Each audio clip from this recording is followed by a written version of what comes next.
little bit now about us. Who are we and why we're here talking to you today? So my name is Sara Osterholzer, and I am passionate about changing the world of business and supporting the people who are doing things differently and, in my opinion, doing things the way they should be in business. So looking at contributing positively to our planet, to the people, not having a negative impact, and not just focusing on profit making. I've been working in this sector for about 7 years now. I've been part of 4 different founding teams for purpose-led startups. So World of Startups is where I'm most comfortable. I've also run an accelerator specifically actually for social enterprises for a couple of years, and most recently set up the Good Business Club to start bringing more purpose-led business owners together so that we can learn from each other, fill our knowledge gaps, and support each other in our own growth of our business. So doing it collaboratively is what it's all about for me. And like I said, the other thing I'm really passionate about is now helping other people starting up businesses that are doing good. Delving in this world today and in this series around social enterprise, but also do more broadly as well for other business for good models. If you want to connect, I'd love to. I'm on Twitter, LinkedIn, and on Instagram, so please do connect. Love to hear what you guys are up to. I know that I think Ben's on the call today. He reached out to me to share his social enterprise, which is so cool. So I'd love to hear more about what you guys are up to. So do reach out to me after the session. And I'm joined by Sophie from Social Enterprise Mark, who will introduce herself as well. So over to you, Sophie. Thanks, Sarah. Hi, everyone. I'm Sophie Short. I'm part of the team at Social Enterprise Mark CIC. If you haven't heard of us, we provide an accreditation service for social enterprises. We've been doing this for over 10 years now. So we provide a set of standards that provide a definition, if you like, for what a social enterprise is and what characteristics define them. Feel free to connect with me. I'll pop my contact details in the chat. Awesome, thank you, Sophie. So yeah, I partnered up with Social Enterprise Mark for this series because I've got a wealth of knowledge around social enterprises to tap into. And like me, they were also really wanting to debunk some of the common myths that we always hear when people are in this space, either starting up or also converting into a social enterprise. Believe it or not, a lot of the things you're going to be faced with, we hear all the time. So this series was really to go, what are the key things we've heard? What can we do to help people feel more confident and more clear about these business models? I'd love just to start quickly as well to hear from you what you want to take away from this session. We've only got an hour and I want to make sure that we're kind of clear on objectives on both sides, so you're clear of what you want, and we can make sure if we're not going to cover something, we can also signpost you guys to other things. So if you want to just drop in the chat, what are the kind of things that you are expecting or hoping or would like to take away from the session? Something, if you would be upset leaving without it, let us know now so we can make sure it's definitely covered. And then we can go through what our kind of overview is and what you guys can expect as well. So if anyone wants to just put something in the chat, if you're what you're expecting, maybe you've come with a completely open mind, that's totally cool as well. If you're just here to get more knowledge, also great, just good to understand what you guys are expecting so we can make sure we kind of cover that. What are some of the best frameworks to use and why? Great, Andrew, it's exactly what we're going to be looking at, so that's, you're in the right space for that. Let's go, moving to the social enterprise model as a sole trader, challenges and benefits, totally got it. And Alice, I'm not sure if you were here for our last session on legal structures, it might be worth looking at that one as well. Any insights on the, let's look at this, big mistakes or common shortfalls would be interesting. Great, so we've got a social enterprise joining us today. Maybe that's something, Joe, you can also kind of look at if there were any things that you'd learned from, let's say. Just to get more general knowledge. Also want to know how social enterprises measure their impact, what metrics. Thank you, Shobha, for highlighting that, because that's not something we're looking at today. So impact measurement is crucial, really important. This is not what today's session is about, so thank you for highlighting that. This session today, I'll now go into overview so you can see what we're actually going to be covering. So like I said, we're all about trying to debunk the myths and kind of give a top level overview of some of these elements of social enterprises and bring the kind of practical experience into it. So we've got, like I said, I'll introduce Jo a little bit later on, who'll be talking more about her own experience of setting up and running a social enterprise, and leave you with more clarity and confidence when you're talking about this model, and also know where to go to get extra support. It's only an hour, we're only going to cover so much, it's very top level stuff, so we want to make sure you guys know where to get more information as well. And this session, we're going to, like I said, very top level, just define social enterprise. We've done that in another session, but we'll make sure we're all clear on what we're talking about today. And then look at integrated and separate impact models, and look at a whole lot of examples around them, and kind of talk them through. And then look at considerations. When you're choosing a model, what should you be considering? And hopefully that'll make you feel more confident on the journey that you're on, or the knowledge you're getting today. We'll then have a showcase from Jo from RubyMoon, and then do a Q&A panel, also joined by social enterprise expert Fiona-Ras, who runs Make Impact. So that's, like I said, we've got about 15 minutes left to go, so I'm going to delve into it. Use the chat. Sophie will be kind of in there, and Fiona as well, answering questions as you're going through and collating them for the Q&A panel later. And we're going to get started. So like I said, I want to get an overall definition of social enterprise before we delve into the models. And I pulled some of information from the UK. I know we've got people from around the world here with us today, but just to give you an overview, when we talk about social enterprises, what are they? What's the impact they're kind of having in the world? So there are an estimated 100,000 social enterprises in the UK. This was in 2018, and they're contributing at least 60 billion to our economy, and employing 2 million people, which is 5% of employment. And they're seeing that in early stage entrepreneurs, about 35% are social entrepreneurs or call themselves social entrepreneurs. So these business models are rising. They're having a massive, both economical as well as social impact in the world, and they're still so confusing. So if you've got a lot of uncertainties around it, don't worry, it's super common. And one of the reasons for that is because there is no universal definition for a social enterprise. Now, we've delved into this a little bit deeper in the last webinars. If you want to explore that a bit more, you're very welcome to. But there isn't one, which makes it harder for people to understand what they can do with the business model, basically. And kind of looking at pulling some existing definitions from some larger organizations out there who are doing a lot of work in this space. Here are the kind of things we want to just highlight that are similar in the definitions that's worth kind of focusing on when you're defining one. So social enterprises are mission focused, and they exist specifically to tackle a social or environmental issue. And they set this out in their governing documents. So they really exist to do this good deed, a little bit like a charity would. And the surplus is reinvested into the mission. So they reinvest the majority of their profits to fulfill this mission that they're focused on. And they're also funded by trade. So this is, again, an area where they differ to charities, where charities look at donations and funding to sustain their activities. Social enterprises look at trade to generate the majority of their operating income. So at the top level, those are the things that we look at when we're defining social enterprises that are similar. So that's what we're talking about today. And another thing to kind of compare it against are other business models as well. So a social enterprise is not a legal structure, it's a business model. So if we look at it in comparison to different business models, where we've got traditional businesses on one side and charities on the other, in about the 70s, corporate social responsibility came into being, where businesses were looking at giving back to their communities, normally have a budget or a department looking to kind of do some good.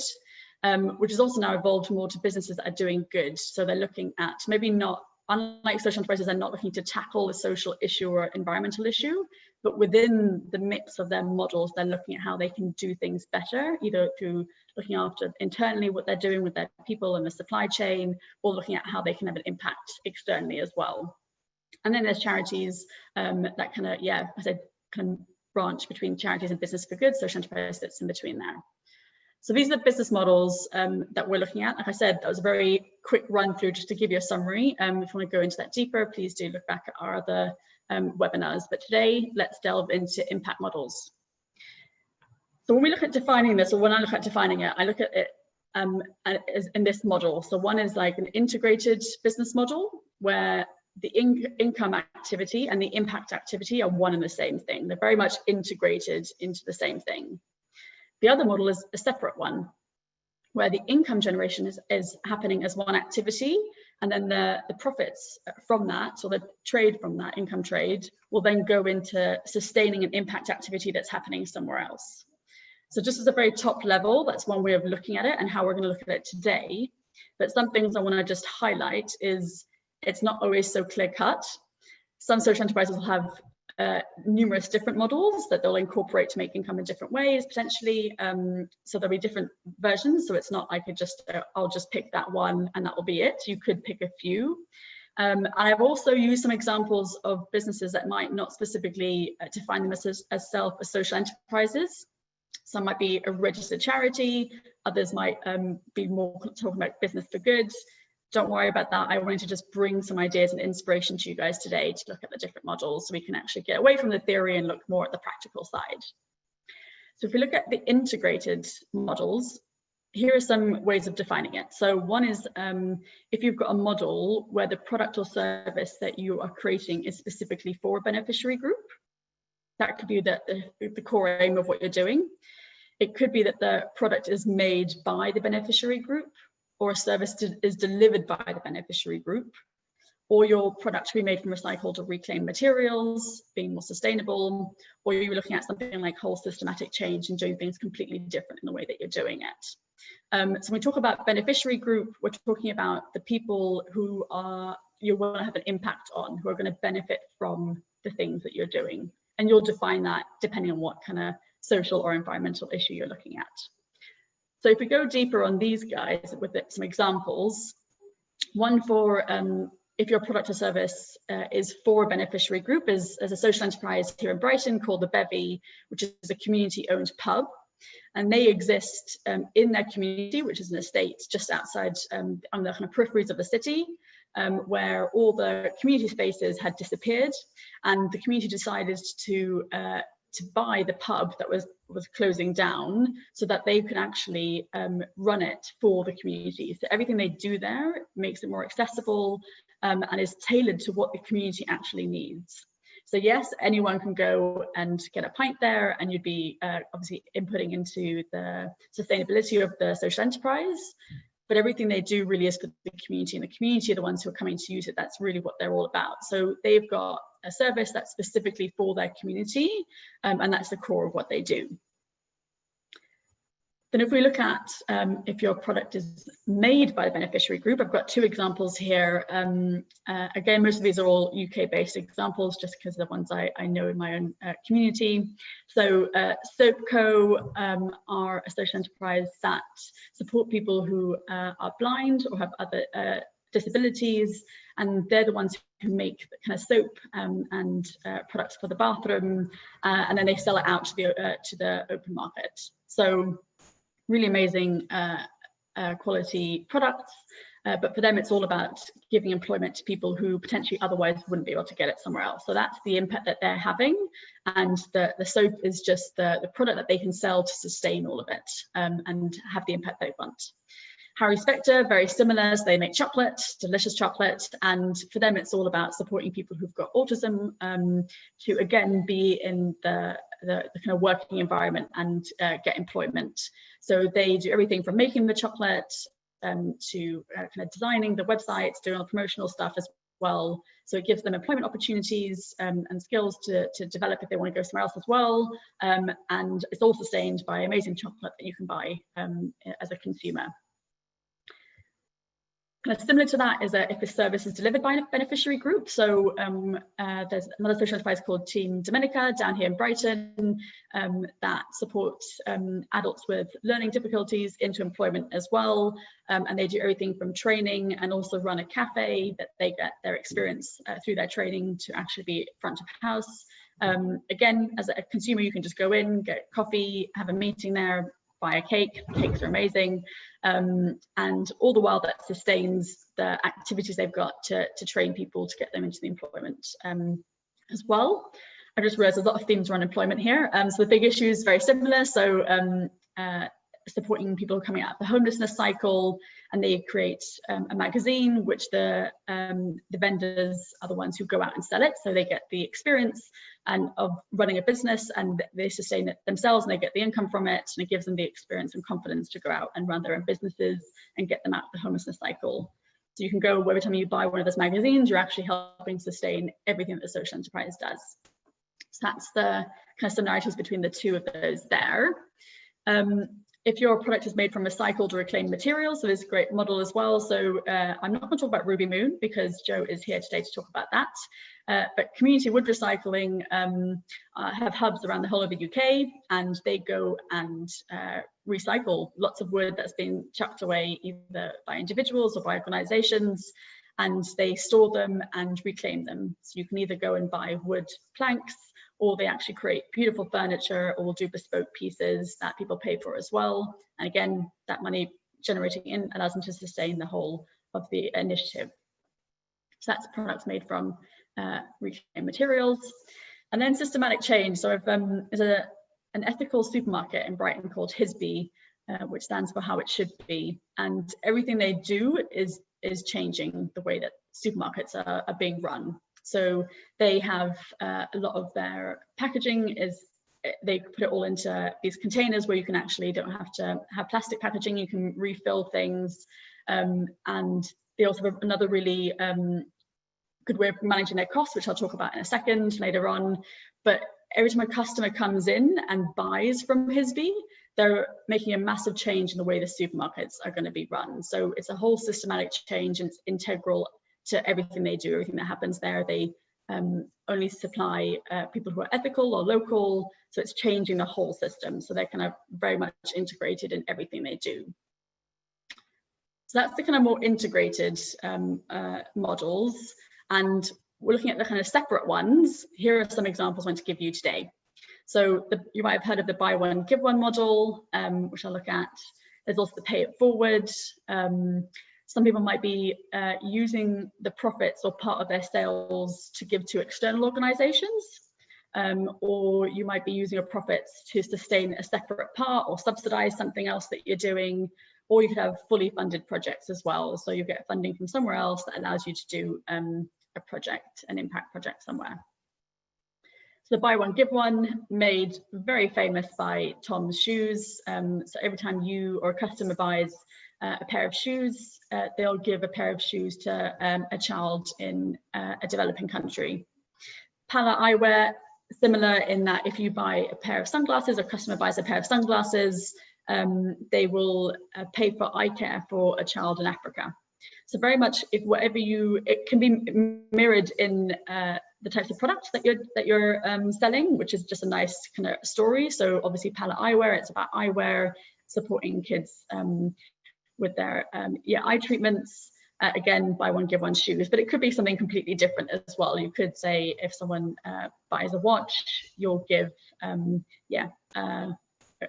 I don't know, a business lesson to someone looking to kind of get set up. It could be completely different, but there is something nice about a story when you're talking about buy one, give one models. Pay it forward. So there's a cafe in London called Second Shot that support people who are coming out of the homelessness cycle to train as baristas, and they work in the cafes. And so customers can go in and buy their coffee, but what they also can do is they've got a wall where you can pay it forward. So you can buy your own coffee and then also buy a second coffee, and basically just say that there's a spare coffee, whoever wants it can get it. And people who are homeless on the streets of London can come in and claim one of the pay it forwards. So they can get a nice hot drink without having to pay for it. So like I said, it's not their full model, but it's a nice added element they've got in it. So it's something you might want to consider as well. And then another model, like I said, is if you give your profits or part of your sales to an external organisation. So Bellew Water create bottled water for big events and for corporate meetings, and they work with WaterAid. So they do all the sales part and then give all of their profits to WaterAid to go and do the impact of bringing water to everyone around the whole world. RubyMoon, again, I won't talk about it because she'll talk about that part of the model, but there's a similar thing of having a product that she sells that then gives out money to women who are looking to set up their businesses, which I'll let you, Jo, talk more about in a second. Then you might be using your profits. So that was like using your profits to give out to an external organization. It might be that you're using the profits of a product or service to finance another product that you've got. So Change Please are a great example. They support people who are coming out of the homelessness cycle. They train them as baristas who go out into London with their coffee carts. Again, it's all around learning skills about running a business, building their confidence. And then one element that allows them to kind of fund that activity is they actually sell their coffee. So you can go out as a consumer without even knowing anything else they do and just buy their coffee and be helping them sustain their business model. So they are now stocked in Sainsbury's, which is a really large supermarket in the UK. So anyone can kind of go buy coffee there and be supporting the other elements of the business. And here's what we wanted to highlight as well, because they're really great at looking at subsidizing. So they want ethical and local produce to be accessible to everyone.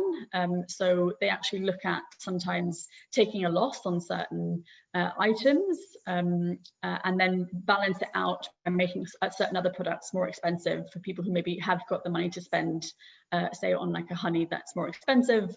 It means that they can actually have their loose rice much cheaper than the supermarket, so that anyone can come and get that rather than having to go to other supermarkets. So a really nice way of subsidizing within their own business model and how to make that work. Then the last one that we've got is a fully funded project, and you'll see this, it's quite common with people starting up social enterprises, getting some funding to start something, but it also can be something you have alongside your other business model. So Luminary Bakery are a bakery in London, create amazing cakes. They're also doing brownies at the moment, I saw. And what they're also really passionate about is supporting women in London who've kind of gone through some sort of abuse either at home or through their life. So they run 2-year programs to help women develop their own confidence and skills and decide where they want to go. And they get a lot of donations and get funding to run those, as well as the income they've got from the bakery to work towards that as well. And Edit Suite are a video production company here in Brighton. Very fortunate to be able to work with Annie to get her idea off the ground. And she's experienced coming through recovery herself, and video was something that really helped her kind of through that time. So she's now set up her own video production company, but also now gets funding from investors and some funders to run other programs for people in recovery to learn the skill of video making, and so they can go out and find employment through that as well.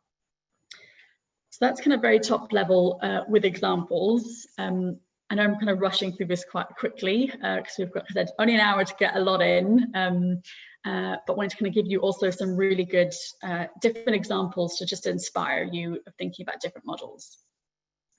So a question that's come up already and some people have shared when they registered was, how do you consider which model is most suitable for you? And I want to highlight one thing again about, it's not about just choosing one model, you can have a few, but here are some things of where you want to start.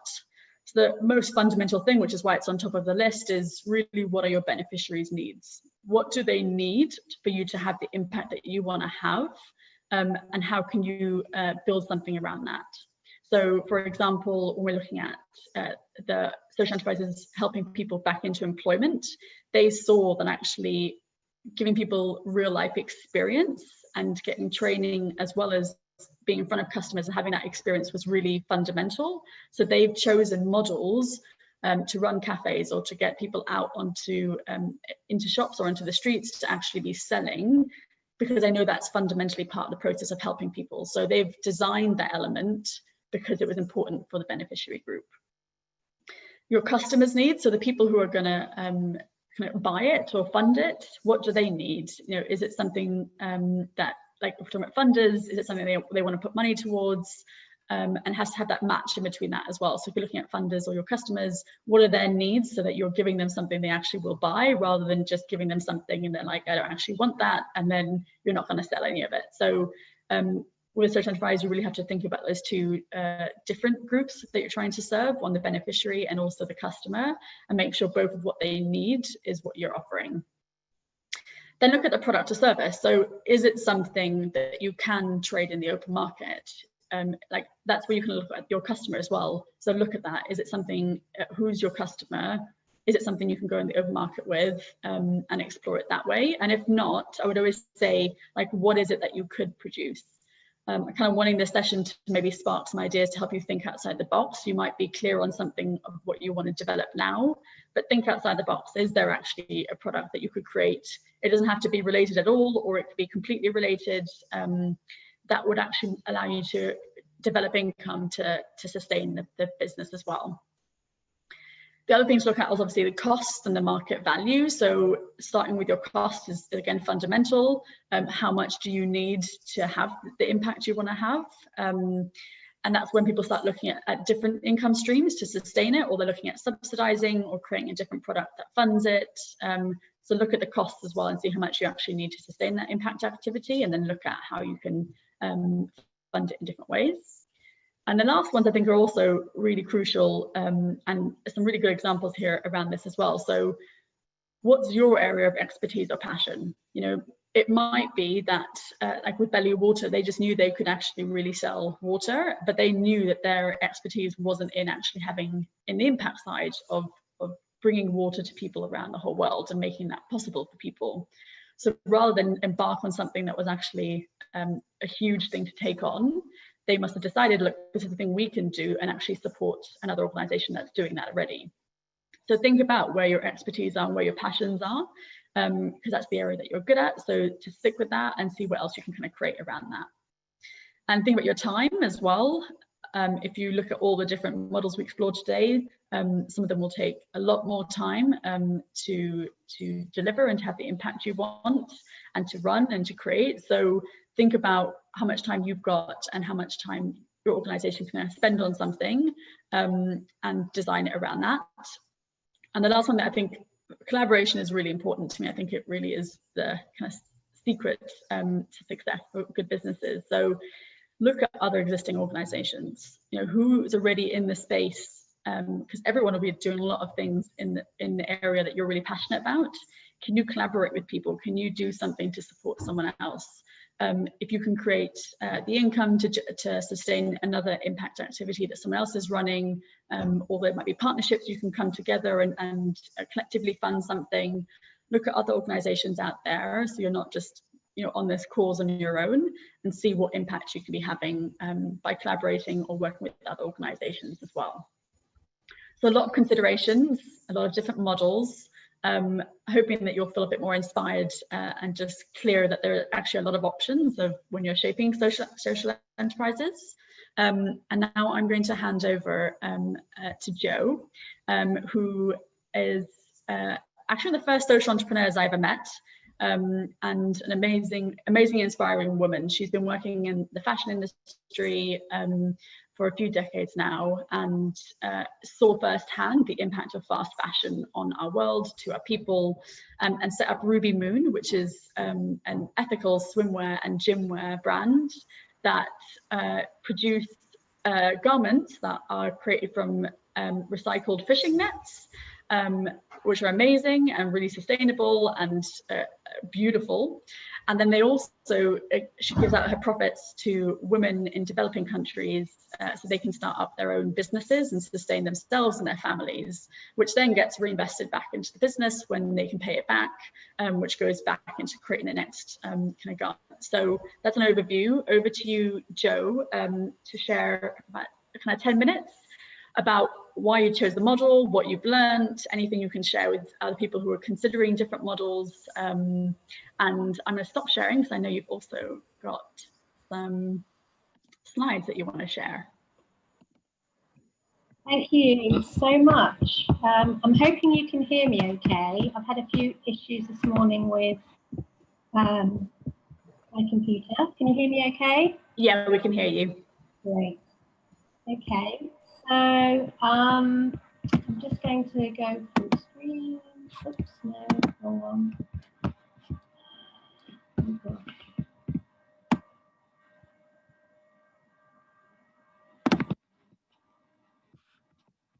So thank you, Sarah. So that was a wonderful presentation, and you very much sort of gave an overview of what we do. And today I just wanted to focus on our impact, because that's what the presentation's about, as you know. And we've got two of the impacts that Sarah mentioned in the presentation. So the first one is obviously our product, and the second one is what we do with the money when we've sold it. So welcome to RubyMoon. So as Sarah mentioned, I've had a career for many years prior to starting RubyMoon, which I started in 2010. And I named the company after my grandmother because she taught me how to sew. So I registered RubyMoon as a CIC, which is a community interest company. And I know, Sarah, you touched on different social enterprise models. So we are a registered community interest company and a social enterprise. I actually started RubyMoon to be a social enterprise. It wasn't an add-on, which is always a top tip. If you're starting something, always do it from the get-go, because then your mission and impact are really clearly defined. So I had seen firsthand, traveling around the world for a very international career in fashion and textiles, I'd seen some of the degradation that's caused by the fashion industry. And I'm sure you all know that it's one of the world's worst in terms of environmental pollution, particularly into water. But also there's the social impact as well of, you know, the modern slavery conditions that most people are engaged in the supply chain. So in 2010, I decided to form a company. And the whole point of it was actually to ask the question, what if? Could there be a clothing business that benefited both the planet and its people? So to positively impact with a benefit rather than a degradation. And what I wanted was to build a collection of gym to swim clothing that could be inspiring to women and empowering to women, to make them feel good, rather than feeling guilty about the negative impact that the fast fashion industry typically generates around the world. So as I mentioned, we put together a gym to swim collection. Now, the most important thing is to make clothing that lasts in terms of prolonging the life of your clothing, which is the biggest environmental impact that you can make. So we wanted to make our clothing resistant to chlorine, salt, sun and seawater. And we obviously only use waste reducing printing, dyeing, and something called Ecotex, which means there's no harmful dyes or printing used or any chemicals. And we are also certified vegan. Because we use a regenerated yarn, or a yarn that comes from an existing fibre, in this case fishing nets, and we use local manufacturing, we have 42% less carbon emissions. We know where we're making things. We can trace our fabric and our manufacturing, so we know that we've got safe working conditions.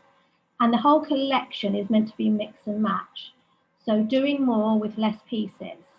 So sort of stopping the overconsumption by having garments that can do more sports, and also garments that are equally good in the water as well as out of the water. So our social impact is that we take the money that we generate from sales of our product, and we make loans to women entrepreneurs in 14 developing countries. And we do that with a charity, an external organisation called lendwithcare.org. Do look them up, they're brilliant, and you can make your own loans to women entrepreneurs online. The reason we decided to do that is because women's development starts, or I should say social development, really can start when women are given the opportunity to earn an income. That's because they spend the money they earn and the regular income they earn on the important things, such as housing, children, education, and of course nutrition. And it elevates the status of those women and gives them a voice. And the impact is felt throughout their community and their families. So the wider community benefits. And so far we have loaned to over 1,000 women entrepreneurs and entrepreneur groups. And for us, the women's stories are really what's impactful to us, and we've got lots of those on our blog if you'd like to read more about the women that we've invested in. What's really cool about microfinance in general is when the woman has finished with her loan and she gets some education, some financial education and business education with it, the money comes back to us, so we can then reinvest in another woman. So it's very much a circle of impact, which you'll see more of in a moment. As Sarah mentioned, we have environmental impact. We partner with an organisation called Healthy Seas. It's a pan-European project where nets are collected in the North Sea, the Aegean and the Mediterranean. Now those nets are really strong. They're made from nylon, which is the building block material for nylon lycra swimwear. So it's a really cool way of getting rid of the nets out of the ocean, where they're responsible for the needless death of 100,000 marine animals per year. So we know we're saving lots of turtles, seals and dolphins, and I'm sure you've seen lots of images of sea animals and mammals being caught in the nets. But it's also really important to get those nets out because they're shedding tiny microfibers that are ending up inside fish through ingestion, and then that ends up on our plates as well. And just to let you know, currently the average human on Earth is ingesting a credit card's worth of microfibers per week. So it's really important that we start getting all of those microfibers out of the ocean. So this is our circle of impact. When I started RubyMoon, I didn't know what the circular economy was, but when I drew the business model, it was definitely a circle, and so we've decided to call it a circle of impact. So our money goes round and round for the women, and also we've started to make sure our materials go round and round as well. And how we're doing that is asking ourselves again, what if we could infinitely regenerate those materials that we use into new activewear? There's 120,000 tons of nylon lycra alone that we waste every year. It's either buried or burnt. That's not even counting polyester, and that's in the UK alone. So we need to do something with that fibre, and that's a project we're starting right now with Leeds University, and we're calling that Closing the Loop. So it's a take back and remanufacture through some interesting collaborative and innovative R&D. We decided to do that during lockdown to extend our circle of impact more fully. And we're also looking at all of our products to increase impact through durability by redesigning them re-looking at this, you know, all the threads, all the components and the composition, the construction of the way we put those garments together. And during lockdown, we've also launched a membership plan so that our followers can also be a more integral part of our journey and allow more people to be able to afford our products, because it's basically a saving scheme, so that people can feel part and get discounts on our products. So please do stay in touch, and if you have any nylon lycra that you'd like to send us, please email us and we can either arrange a pickup in the Brighton and Hove area, or if not, we'll be happy to accept your donations by post. And please look into our membership, because it's a really integral part of our organisation now, and it's actually part of thinking about products as a service, which is an interesting thing to come out of the circular economy recently, that we're not actually holding on to goods anymore just for our use, but they're actually almost like a rental or a subscription, and we can give them back at the end for recycling and repurposing. Thank you very much. Great, thank you, Jo. And I've only just realised at the end there that you had some slides. They weren't showing, so if you want to just drop them in an email to me, and if you're happy for me to send them to people, I can send it afterwards. I'm sure they're a good reminder as well. So thank you for that, Jo. And we're going to go on to the Q&A. I've just kind of caught up in the chat some really great discussions and debates happening there. I want to introduce as well to Fiona-Ras Jones. So I'm very fortunate to have worked with Fiona, who's been kind of leading the way, at least in the city I'm in, around social enterprise and trying to make it easier for people to understand these models so that more businesses can look at how they can be making impact. And now has set up her own consultancy called Make Impact to help organizations that aren't kind of focused on being social or environmentally to look at how they can create that in their models as well.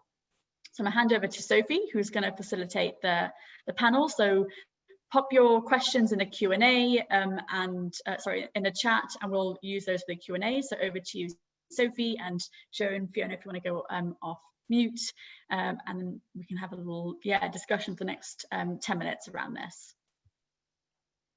Thanks, Sarah. I've noted down a couple of questions that came through, but please do carry on sharing your questions, and we'll hopefully get to those.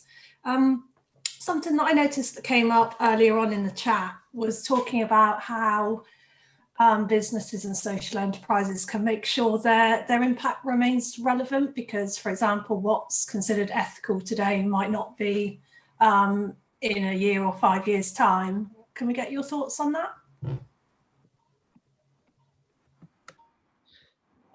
Jo, do you want to start? You go first. You go first, because I didn't catch the first part of the question, sorry. Are you happy to repeat the question, Sophie? I'll jump in. Yeah, sure. It was around how social enterprises can make sure the impact they're having remains relevant in a constantly changing society. So, for example, the question that was posed is, what's considered ethical today might not be in a few years' time. So just to get both of your thoughts on that. I think it's really important to understand your own ethics within the situation. I think, you know, sort of like I mentioned in some of the comments, there's no one jointly agreed definition of social enterprise as it is, let alone the intricacies of different types of impacts that you might be having. So I think it's really important to understand what that means for you and outline that, and also the impact that you want to be creating and how you want to run your company, and make sure that you've got those really firmly established. But I don't know, Sara, if this is something you're kind of covering in a future session, but having a theory of change and really understanding the deeper levels of the impact that you want to have and why, and the impacts of what you're doing, and reassessing and reevaluating that on an annual basis, I think enables you to kind of keep fresh with that and make sure that you are staying in touch with it, and you are consulting the stakeholders that you're working with and the beneficiaries, and that it's a constantly evolving thing. I think, you know, doing good is a journey. You know, you're never going to get there. You know, there's no like, wow, you've done it, that's it, we've solved that problem necessarily. It's something that you can keep on evolving and keep improving, and I think just holding that is important. Yeah, I would agree. I think, as Fiona says, you may end up slightly tweaking your purpose as you go, as kind of we have. We thought it was enough to just make clothing from recycled nylon, but actually it's not. You know, we want to carry on being a circular economy business. So that's why we are intending to close the loop. We didn't start with that mission, but it's very much part of what we're going forward with now. And we want to be the pioneers in that. I think we were one of the most, well, we were, you know, the first European company to use our regenerated nylon, but we want to be pioneers in the next step. So there's nothing wrong with tweaking or changing or extending your social impact. Great, thank you both. Another interesting point that came up, made by Adrian in the chat, was about how prominent should your social impact be in how you promote yourself. So should it sort of be centre stage, or should it be more about the quality of the products or services that you're offering? So Jo, in particular, it'd be interesting to hear how at RubyMoon you balance that in how you promote your business. Yes, that's a really good question. As a social enterprise, your product does have to be as good as, if not better, than anything else in the market. We traditionally market to the ethical swimwear person that's looking for the ethical swimwear or the ethical yoga wear or active wear. But that market is growing, so that's been really, really good for us. What I would say is you really need to find the person or the market that's interested in your product. Of course, we have people that just love what, you know, our product as is. The deciding factor for them is obviously our social impact is. So it really depends what you're doing and who you're doing it for. Thank you. Fiona, would you like to come in on that? Because I know you responded to the comment saying it will depend on the business, and like Jo just said, it will depend on who it is that you're talking to.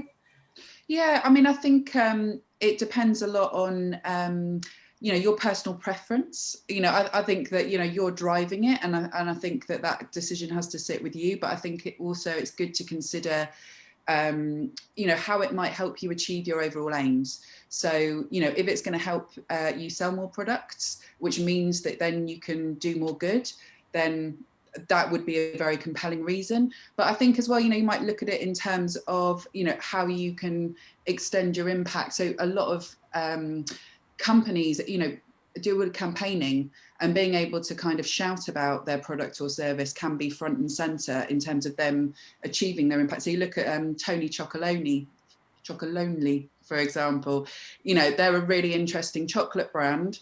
They make amazing chocolate, like you have to have it, like it's so good. But, you know, their main thing is to stop slavery within chocolate supply chain. So shouting about it front and center, you know, in everything they do, it's all over their packaging, all over their advertising. You know, they're educating people and campaigning for that change within the industry. And if they didn't do that, they'd be, you know, and they were just kind of working at it by themselves, or, you know, diverting money towards changing it, their impact would be much less. Great, thanks guys. We just had another question come through from Krista. Do you know any resources that provide more insight on how to put the social impact model into place once you've chosen it? Are there platforms or tools that either of you know of that you can recommend for that? There are lots. I don't know if Sara, you wanted to highlight any particular ones that you were recommending, or I can go for it, Fiona. Yeah, go for it. Whatever you've got to recommend would be great. I think that there's lots of resources online that you can use, and again, it's and books and all sorts, and we can share some of those resources. You know, something that I think is really useful is the theory of change. So I sort of mentioned it before, but it's a really useful framework to help you to understand the problem that you're trying to solve, what you want to create, and define the impact measures and kind of work back. And there's loads of different versions online. Personally, I really like the Nesta one. I think they're nesta.org.uk.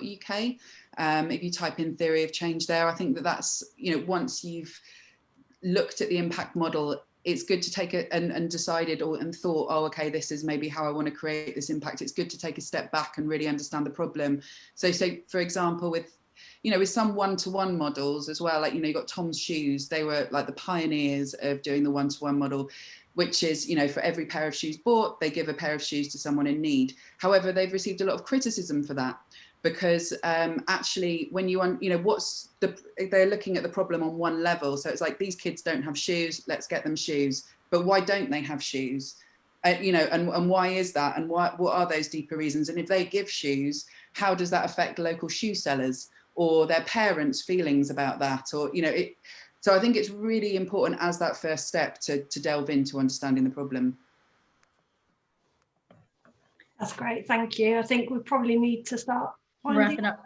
Yeah, thanks, Sophie, and thank you, Fiona and Jo as well. I think one thing I just want to highlight, the content for this session very much came from working with Fiona a couple of years ago, and our realization that there wasn't much out there to talk about impact models. We talk a lot about funding and financing, but not a lot around actually what model do you want to take when you're having an impact. So it was very much sparked from that, from not really finding much out there.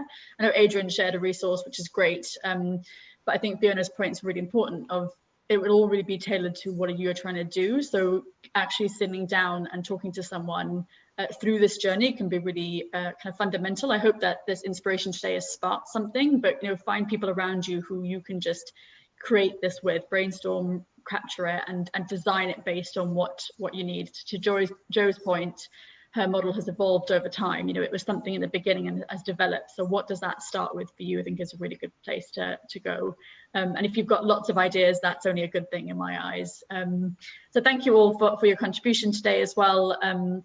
can I skip past this? If you've got a moment to just share what you've discovered new today, it would be really interesting for us. Just pop it in the chat.